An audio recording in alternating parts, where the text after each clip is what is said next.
This is a 2-hour lecture given in 1994 by presenter Jeremy Lee, a South African-born New Zealander and professional speaker.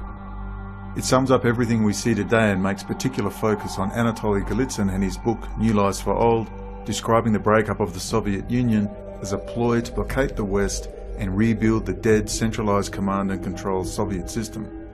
We see today that result, the Belt and Road project with Israel in the lead, with Russia and China following, all products of the banking house of Rothschild, flooded with Russian and Ukrainian Jews, Soviet-era scientists, the refuseniks. Ironically, most of them don't even qualify as Jewish. This lecture is over 25 years old. It even describes the coming war with China. Please enjoy. Jeremy Lee.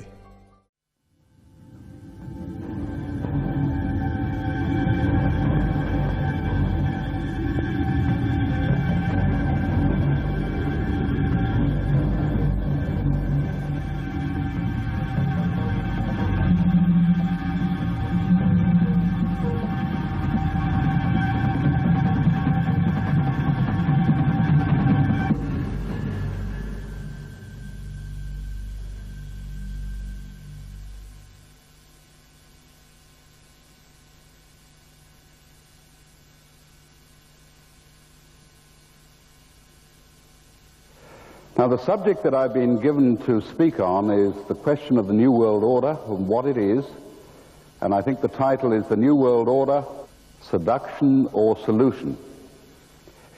And that is a very provocative address because the New World Order is hardly known amongst a whole lot of people. So broadly what I want to do is to divide what I've got to say into two parts. First of all, to try and give you some historical background on what the New World Order is and what is involved and how its overall structure has been developed over a considerable period of time. And then from there we're going to come back and we're going to have a look at its impact and its effect and what it offers to Australia. And by the time we've got through that, we should have provided, I believe, certainly enough material for you to make some sort of decision about what you see as the future of this country and what part you have to play in it and what this means for your children and for your grandchildren, because all the things that are happening at the moment are of incredible importance for the future of this country. Now, the New World Order has really only just appeared as far as the general public is concerned. Most people had never heard of it until we had a war in the Middle East against Saddam Hussein. And there were major speeches made by President Bush and also by the Prime Minister of Australia at that time, Bob Hawke, that the coalition of forces that had been built together to wage war over the future of Kuwait in the Middle East was part of a program for a New World Order. So if you ask the average person, what do you understand by the New World Order, they would say, presumably it means a coalition of military forces that comes together for a particular action at a particular time. Now that is true. That is part of the New World Order program. I might just tell you that what happened in the Middle East was only part of a program which at the current time involves 24 United Nations peacekeeping activities somewhere or other in the world. There's a great debate going on about their involvement in the Balkans at the present time, and they're also involved in other parts of the world, whether it's Cambodia or whether it's in Africa or wherever it happens to be. The idea of a coalition of international forces gathered together under the United Nations flag is part of the idea of a New World Order. That, incidentally, was one of the most incredible wars probably ever fought, for the simple reason that it went for a very short period of time, 43 days from the start of hostilities to the end of hostilities. It involved on one side a casualty rate somewhere between 150 and 200, and on the other side, nobody quite knows, but upwards of 300,000. 300,000 on one side, something like 200 on the other. And over the period of that 43 days, the expenditure on the war was a little bit under $1 trillion. That is $830 billion, And if you want to work that out, I think it comes to $180 for every living person on Earth today, spent in 43 days over a war that still is not ended, and we may see the hostilities continue. But that part of the New World Order program really is only one facet of a very broad program that has been unfolding for a long period of time. The idea of this started right back in the middle of last century, 1848, which is 145 years ago, when a very small book appeared that certainly changed the whole course of human events, a little book called the Manifesto of the Communist Party, written by a man buried in London now in Highgate Cemetery, Karl Marx, which talked about a worldwide revolution, and it finished with the words that said, "The communists disdain to conceal their views and aims. They openly declare that their ends can only be attained by the forcible overthrow of all existing social conditions. Let the ruling classes tremble at a communist revolution. The proletarians have nothing to lose but their chains." Well, the ideas expressed in that little book lay in gestation for the remainder of the 19th century and came together in 1917 in the middle of the first great catastrophe of this century, the First World War, when 1 year before the war ended, a cattle train moved through Germany containing revolutionaries who were unleashed into the Soviet Union and promoted the second overthrow that had taken place in that year. The October Revolution, under the guiding hand of a man called Lenin, established the first communist base anywhere in the world. And from there, that architect, and he was a genius, he might have been an evil genius, but he was a genius, the architect of the communist movement set his sights on the final goal, which he was quite clear ultimately was to be a world program. And broadly he spelled it out. He said, what we're going to do, having established our first base, is to divide our program ahead into two parts. The first part is going to be concerned with breaking down the opposition, what he called the imperialist powers or the capitalist nations, which at that time were right at their height. The British Empire was at its height. It spread halfway across the world, and he said we will unshake and unseat the whole of that empire, and then having done that, having broken up the structures of the capitalist world, we will then swing into the coalition movement that is necessary for some type of world order to emerge out of it.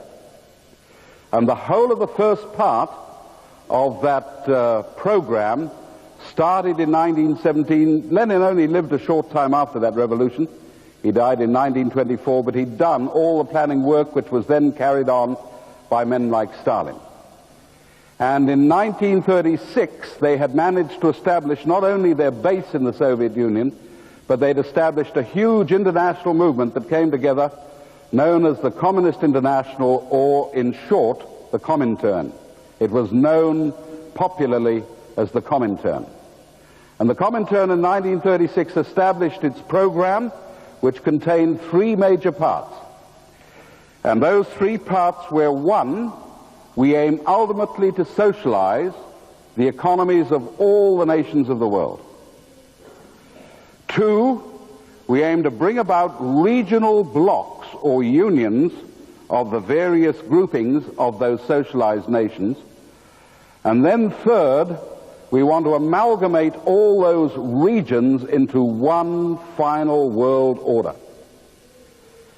Now, if there's any doubt that the world order that Lenin was talking about was the same as the New World Order that is being discussed today, you've got to continue to have a look at how the communist movement, before it finally collapsed, involved itself in the planning programs that were being arranged after the war that is culminating in the huge debate going on at the present time.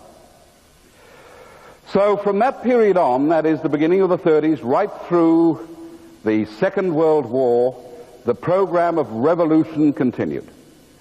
There were special revolutionary training schools set up. Leaders from all the third world nations went back to train there. Some of them ultimately became communist leaders. Ho Chi Minh, Mao Zedong, Kwame Nkrumah in Ghana, Jomo Kenyatta in Kenya. Some of them left and ultimately changed their political views. One of the famous leaders who went through the communist training schools was Chiang Kai-shek, who ultimately became a Christian and ended up across that narrow strait dividing Taiwan from mainland China, confronting his former colleague in class, Mao Zedong. So it is a strange and incredible history, but by the end of the war, the first communist bloc that had been established in what was the Soviet Union had expanded enormously. It had taken the whole of Eastern Europe.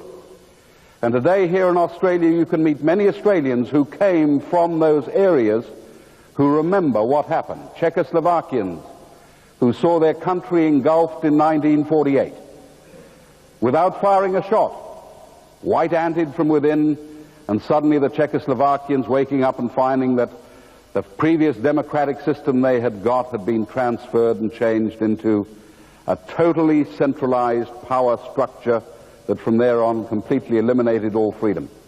Or countries like Latvia or Lithuania, or the area that is now being the center of struggle in the Balkans, Yugoslavia, and the tremendous national fervor and ethnic feuds that are going on today, all of which really have their genesis in the history of this century. For example, Tito and what he did to both the Serbs and the Croats in that period really is being fought out today.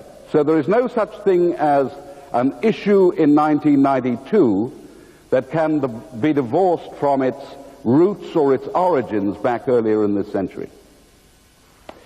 But by 1952, it was generally felt by the communist movement that the first part of that struggle, the revolutionary side of it, was changing. Already the decision had been made in colonial powers to abandon their former colonies and to move out and to leave what used to be called newly emergent nations in Africa and Asia or Latin America, wherever it happened to be, which broadly today we often call the third world, nations which are struggling to establish reasonable economic systems. And therefore a conference was held in Moscow at that time, 1952, which said the time has now come from changing from the revolutionary period that we've gone through. We've got to change into this new idea of trying to amalgamate all the crumbling forces of the world into some sort of social order. It was a very, very interesting conference. They had delegates from all over the world. The leader of the communist delegation that came from Canada to the 1952 conference later ended up as the Prime Minister of his own country, Mr. Pierre Elliott Trudeau. Very few people know that he was a communist leading a communist delegation to the Soviet Union back in 1952. Ultimately, incidentally, involved in quite a number of revolutionary activities in Cuba and the whole of that area. And from there, the first international discussions began to take place on something called the New World Order. The New World Order. And by 1974, the United Nations, which had been formed right at the end of the war, became the focal point or the instrument through which it was possible to foresee this New World Order coming to exist. And by 1974, the Sixth Special Assembly of the Sixth Special Session of the General Assembly of the United Nations made a formal declaration for one part of the New World Order, which was the new international economic order. And broadly, the New World Order has got part of it devoted to economics, part of it devoted to what you could call the social norms and rules of the new world that they're trying to shape, and part of it is to deal with the military side or the policing side of it, which is the bit that we saw in the Middle East against Saddam Hussein. And it was in 1974 that the United Nations made that declaration. The United Nations itself has got an interesting history. It is viewed quite often from two totally different perspectives. There is one quite legitimate point of view that what is needed is a forum for all the nations of the world to meet, to iron out their differences, and to see whether negotiation is a better way of solving world problems than fighting each other. Quite obviously, if that is possible, it's the way to go.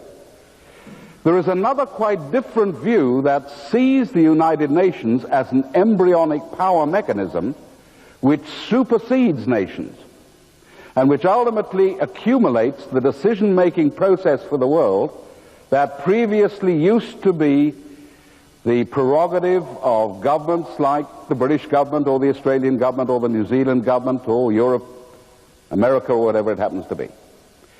The Soviet Union, which was heavily involved in the creation of the United Nations, always saw that organization as being a body through which they could project the world order program. If you go back and look at some of the history of the United Nations, its charter was largely written by a man called Andrei Gromyko, who I suppose would be the longest serving foreign minister anywhere in the world. He was the foreign minister of the Soviet Union right from that period until the late 80s, when he was finally retired by Gorbachev. And there was a tremendous pressure from the Soviet Union to ensure that the headquarters of the United Nations should be based in the New World or in America. There was a great debate about where it was going to be. The United Nations now has a number of divisions: Geneva and Paris, of course, where UNESCO is based, and also New York, but the main starting point was New York, largely at the insistence of the Soviet Union, because they saw this as a bit of neutral territory which could be part of the ongoing program to penetrate what was previously the capitalist world. Very interesting lot of history that most people know very little about. So, if you can get the picture of what happened, the communist world went through this revolution, the revolutionary period of breaking up the capitalist world, and then having broken its basic foundations, changed course to bring all nations, perceiving the United Nations to be the body to do this, into some type of coalition which ultimately would become the focal point of a new world order which they had always seen as the legitimate goal for the communist movement. Now, please don't misunderstand me by assuming that I am trying to say that the New World Order is simply a communist movement. It is not. There was a tremendous involvement from a whole lot of other bodies in the Western world which saw the same idea in their own garb. There were people who believe in a New World Order that has a capitalist form. There are people who believe in a New World Order that has a religious form. So everybody who pushes towards the New World Order idea tends to see the final outcome in terms which are acceptable to them. That is one of the difficulties. That if ever we got a New World Order, there would immediately be tremendous conflict as to what shape it should be, what values it should reflect. So that was the situation back in, let's say, as we moved into the 60s. One of the most interesting things that has come to light recently was that in 1961 we had a top defector from the Soviet bloc who had been involved right in the decision-making process from the end of the war up to the period that he defected. A man by the name of Anatoly Golitsyn, hardly known. But in 1985 he wrote and published a book which is probably one of the most prophetic books and the least read of this period in history. It was a book called New Lies for Old. And what he broadly described was the planning that had gone on in the Soviet Union between 1952 and 1961 about a period coming towards the end of the 70s or even in the mid-80s when they would begin to woo the West in the final move for a new world order. And he said, what we are going to have to do is to change the perception of the Western world towards its former communist enemy. And in order to do this, the whole image will be changed. We will have a period of enormous propaganda. We will have a peace initiative. We will bring down the barriers that previously separated us from the capitalist world. We may even dismantle the Berlin Wall. We will woo the West with talk of peace and friendship and relaxation. And this was written in 1985, which was about 12 months before Gorbachev appeared at the head of the Soviet Union. Very revealing. So in 1985, all of a sudden, a new leader appeared in the Soviet bloc who told the Western world, yes, I am a communist. I've always been a communist. But I'm a different communist. I'm a nice one. What we're going to do from here on is we're going to break the whole Cold War psychology down. I'm going to relax the rigidity of the communist power mechanism. We're going to have freedom of speech. We're going to have freedom of movement. We're going to allow differing views. And this was taken up by the West, which itself was exhausted as a result of this long, protracted period of the Cold War. Thank goodness communism is changing. In 1986, the Soviet ambassador here in Australia placed full-page advertisements, which very few people read, in the papers, the Sydney Morning Herald and the Australian, which talked about the New World Order that Gorbachev was wanting to bring in. We want to be friends. We want international cooperation with regard to economics. We want a change in the Cold War, and the West wooed and accepted that message with alacrity. And so Gorbachev then left and went to New York, America, went through Britain, and was feted. It was one of the most incredible propaganda exercises probably ever seen. I read a report of how the visit of Gorbachev to the United States of America was set up. 2 Aeroflot jumbo jets full of Soviet personnel were flown into New York to set up his program. The theme of the program was simply human interest. There were to be no interviews with Gorbachev on international politics. It was all human interest. His wife went along with him, and for day after day after day after day, the interviews were simply on the grandchildren and the fashions that they wore in the Soviet Union and the type of lipstick that Reza Gorbachev bought in Russia and how she was shopping in the West, and how they had got married and how they had met and how they'd gone through college together. And it was absorbing stuff to a Western world that knew very little about what was happening behind the Iron Curtain at that time. And at the end of that program, there was an opinion poll run in America which showed that the Gorbachevs were more popular in the United States than their own president at the time. Now that is brilliant propaganda, to be able to achieve that. He was painted in Time magazine on the front cover as Man of the Decade, and was finally given the Nobel Prize for Peace by the United Nations.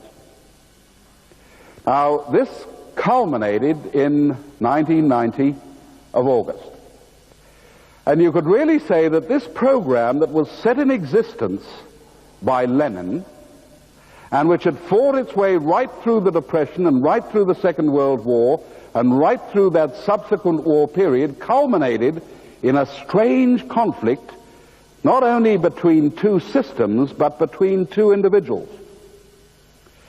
Perhaps I can just show you the validity of this by giving you the background to this little book, which was given to me by a trade unionist in New Zealand when I was lecturing across there in 1978, 1979. The book was being used as a major study source for all the trade union branches in New Zealand at the time, and I subsequently discovered it was being used here in Australia, particularly in what is broadly called the left wing. It was written by a top economist by the name of Ernest Dubminski, who was trained in the Soviet Union but who was working in the United Nations. He had a job in a division of the United Nations called UNCTAD, United Nations Conference on Trade and Development. He was part of a team of 400 Soviet officials working in that department.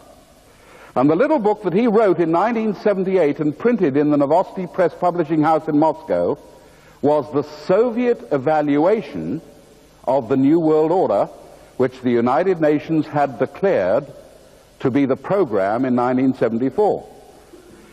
And I thought when I was first given this book, well, the communists would be right against anything that came out of the United Nations, because they would perceive this to be a program which is furthering the capitalist cause.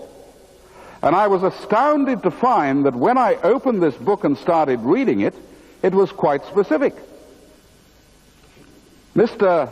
Ernest Dubminski, writing in 1978, said, "The agenda for the New World Order was first put on the drawing board by Lenin back in 1920.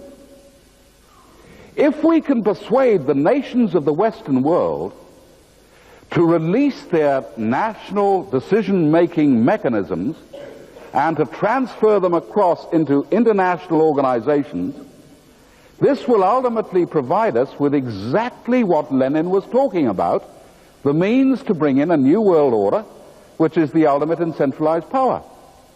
So here was a Soviet evaluation of what was originally in the West claimed to be a Western program, the New World Order, that said this is exactly what we've always wanted, and it's exactly what Lenin was talking about back in 1920.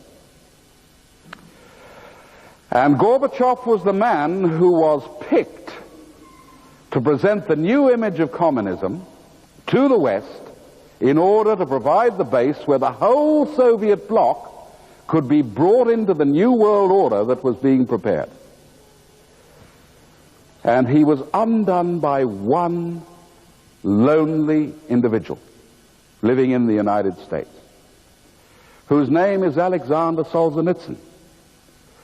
And he probably, more than anybody else, has shaped what is happening in the Soviet Union today. Solzhenitsyn was a man who was born at the peak of that Stalinist period. He was brought up through communist training schools. He was taught to spurn any idea of a creator or a god. He was absolutely convinced that dialectical materialism and scientific socialism was the way the world would ultimately evolve to some shining destiny. He moved into the army and became an officer. But then he began to come face to face both with questions relating to freedom and questions relating to the spiritual side of man. And he began to speak out on his disagreement, his growing disagreement with the establishment inside the communist bloc. And the price for doing that was to be isolated or tortured or imprisoned, and he ended up doing 8.5 years in a slave labor camp in this new...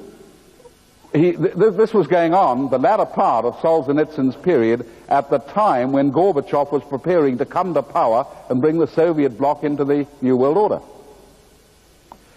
In the 8.5 years that he was in the slave labor camp, he finally became a Christian and has written extensively of his experiences during that time.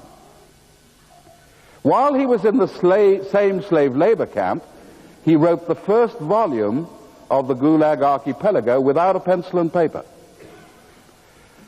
He's recorded how he did it in one of his most recent works called The Oak and the Calf, and the way he did it was with a box of matches. He had one box of matches in his prison cell which he used to break into different shapes, and every time he could produce a different shape with these matches, it reminded him of a paragraph or a particular historical incident or a chapter that he'd written in his mind, and he came out of that environment finally with nothing but the matches and wrote that book in an incredibly short period of time, simply by looking at the matches to remind him how he'd done it. And they didn't quite know what to do with Solzhenitsyn, whose literature was so profound and so majestic that it was not only moving throughout the Soviet Union, but was moving out into the Western world. They gave him the Nobel Prize for Literature while he was still locked in the Soviet Union. If they killed him, they would turn him into a martyr. And so they decided in the end to throw Solzhenitsyn out into the Western world, where he might be a sensation on media for a short while and then would sink into obscurity. So out came from the Soviet Union this lonely exile, who then began to speak to the West. And the message he brought from the Soviet Union is that you are going to lose this war because you've forgotten God. That was the theme that he produced everywhere. You've forgotten your spiritual value. You've forgotten the enormous heritage that you've got. And you might have to rediscover those things through going through the process of misery that we've gone through inside the Soviet bloc. And right at the end of this period, in 1989, Solzhenitsyn wrote a book which was really a letter back to the people of the Soviet Union. He wrote that letter just as Gorbachev was preparing to go to the Western world. 16,000 words, which has now been published in the West, but it first appeared in Pravda, and it went through what used to be known as the Samizdat press inside the Soviet Union, and it was a letter in Russia today to the ruble. You can find them in the Middle East or Indonesia or even Australia. The second thing is that inside the United States, their own internal debts threaten to destroy them. To give you some picture, this year in March, just the federal debt, not the state debts or the city debts or the private debts or the mortgages, just the federal debt of one government in America hit $4 trillion. $4 trillion. Nobody quite knows the difference between a million and a trillion. Let me give you a picture. If you went into your bank and were good enough to persuade your bank manager to lend you $1 million, and you asked for that $1 million in $100 bills, across the counter would come a pack about 7 inches thick. If you asked for $1 trillion, across the same counter in $100 bills would come a pack 4.5 miles high. That's the difference between a million and a trillion. Now take that 4-mile high pack of $100 bills and multiply it by 4 again, and you're now right up through the hole in the ozone layer and way out there. That is just the debt of the federal government of the United States. The total debt package of the United States is round about the 20 trillion. And now you're out into cosmic dust and satellites. And they have a strange idea that they're going to pay this debt off by exporting stuff around the world. So if you read today's Australian, they've now set up a new trade bloc inside North American countries, bringing in Canada, Mexico, the United States. They want to bring in a number of other Latin American countries, and Australia has just applied for that, to join that, because we believe if we got into that bloc, we can get enough American dollars into Australia to pay our debts off too. Every nation in the world now is trying to find some means of paying off what is broadly an insoluble debt. A world central bank, the phase-in of a new world money system to replace the existing currencies of the present under this world central bank.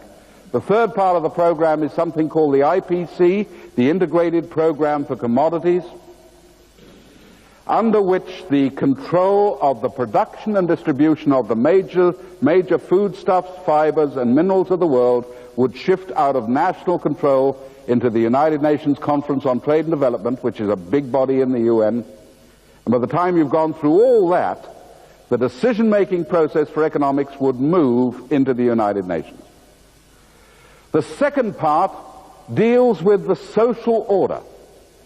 It is the new value systems whereby men and women shall live in the world of the 21st century. And these are now being transposed out of the United Nations into every country that will accept them or endorse them or ratify them in the form of treaties and conventions. We have hundreds of them now into Australia. They always come out sounding absolutely beautiful. The United Nations Convention on the Elimination of Discrimination on the grounds of sex or race or marital status or religion. People say, what's wrong with that? Sounds perfectly logical to me. Who wants to discriminate anyhow? Forgetting that the original definition of discriminate was to choose.